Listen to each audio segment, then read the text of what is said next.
Grand Union Canal was built by hand with shovels and horses, pre-industrial revolution technology, in 1795 till 1800. And this is actually an aqueduct rising up to Denham Deep. So we're slightly above the floodplain here. We're going to take a short walk across to the edge of London, the River Colne. Wow. Such a peaceful... It's very, It's absolutely very peaceful. I mean, look at this. Can we get a shot of this? Because this is incredible, really. I mean, I live in London, Sarah, and the thing is that you come out and feel this really. It's just, wow. Wonderful. Now what HS2 have done, they've taken an aerial view of this, and they've said this is grassland. There's actually no grass here. It's all wetland. We've had a very dry period. I mean, the canal's quite low, and we've had a very dry period. So, but you can see this is not grass. I mean, there's grasses here, but there's a series of very big ponds, which we can see much clearer a little further down. But this is not grass. And this is what they put it down as? Well, they put it down as grassland, and this is where they want to build the road through. It gets flooded. It all gets flooded periodically. So obviously that's even, you know... You cannot walk through, you can't, no, you can't wade. Yeah.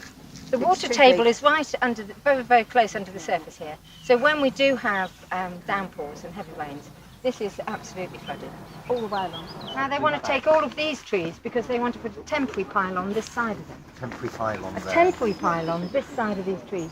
And you know, there's some very old Scots pine trees further on this part. And we have the river running just down here. Now the river meanders.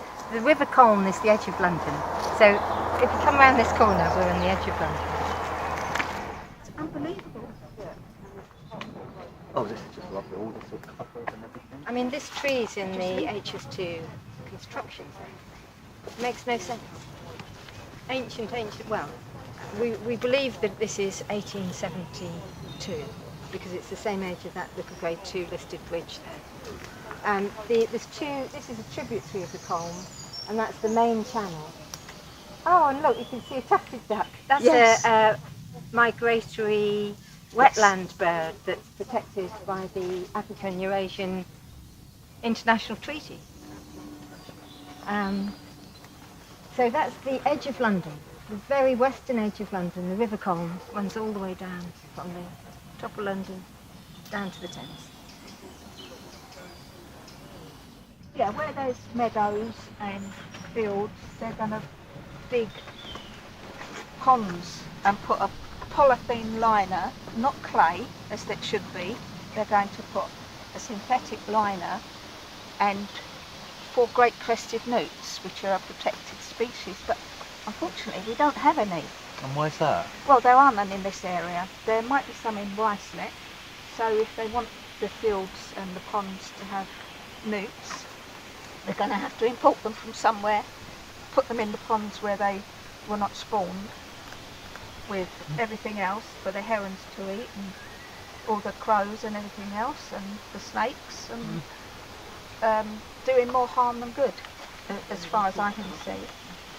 We don't want the ponds. They're putting them in open spaces in fields. Now somewhere like this is ideal for frogs and toads and newts because it's natural, isn't it? It's covered. It's got a lot of grassy banks, no one can see them come in and out. Whereas the ponds they're making have got basking banks for snakes to bask on and lizards to bask on and eat each other. Oh, I see. So this is what we call natural, because all the amphibians like still water, they don't like running water. But it's also shaded. And it's the size as well, how much you're taking, what That's you're right. taking and what And you're they're killing, going what to you're put- wiping out, and Yes, ridiculous. wire fencing round instead of having proper wood, proper fences, which is what we have in Harefield and along the Tom Valley. They're going to be putting square mesh. So it means that no mammals will be able to go to these ponds to have a drink because they can't get in. So if it's a drought, Very, very important. it's Very, very important. a knock-on effect that I don't A think knock-on they've thought effect, about. which people, they don't think about, and I No. think it's what happens, doesn't it, with anybody Yeah, that actually you sit have down. to go down the line and down the line can see the very So last technically, feature that it so many affects. people can actually be involved in this. Absolutely. Yeah. This is going to happen all the way to Birmingham, and there are places like this, little places, little villages, little parishes that have all got places like this. Well, and this is what we're woodlands. hoping to do, because I don't And- think people actually realise the things that you've just said here. No, I mean, and the it's so knock-on important. effect. Yeah. It's so important, as we said before. Ecology works here, and it works because we leave it alone. No. It is so avoidable. The level of destruction is against common sense, against the Habitats Directive, against the Water Framework Directive. You know, It's heartbreaking. It hurts. and this is connected to the river, and it's connected to the canal. This is Keeper's Weir over here, where the top of the canal overspills when the canal's high. It's not spilling over at the moment. So this is just ponds that will be here all the time. Mm-hmm. And then you get eels. The eels come from the river. They come up. Oh, lovely. Yeah. Oh, lovely. It's an amazing place. It's magical. And it's here for the It's public. magical, isn't it? Yes. So I'm hoping people really take note of what Sarah and Nikki are saying. Come down, Come down. look at it. I wish people would Appreciate come it. down and spend a day with you and just walk through this. And I tell you, I'm actually, to be honest with you, I'm quite shocked about, you know, every time you say something and I'm actually seeing what they're doing. And it's not about the destruction, it's just the mentality behind it. And where somebody's not actually looking at the work properly, to me. Not being And careful. looking at being careful or respectful or thought out. It just seems it's about somebody sitting, a group of people sitting in an office, just going, okay, let's do that, this and that.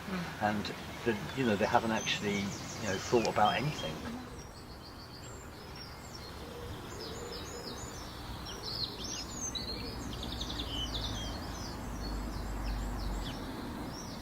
It is extraordinary that we humans, the most intellectual species that have ever walked the planet, are destroying our only home. It is biodiversity, the wonderful tapestry of interconnected species that supports the natural resources upon which we depend. We must become better stewards of planet Earth and respect and protect the environment. I fully support those who protest developments that are bound to devastate large areas of the natural world and almost certainly further compromise the future of our children.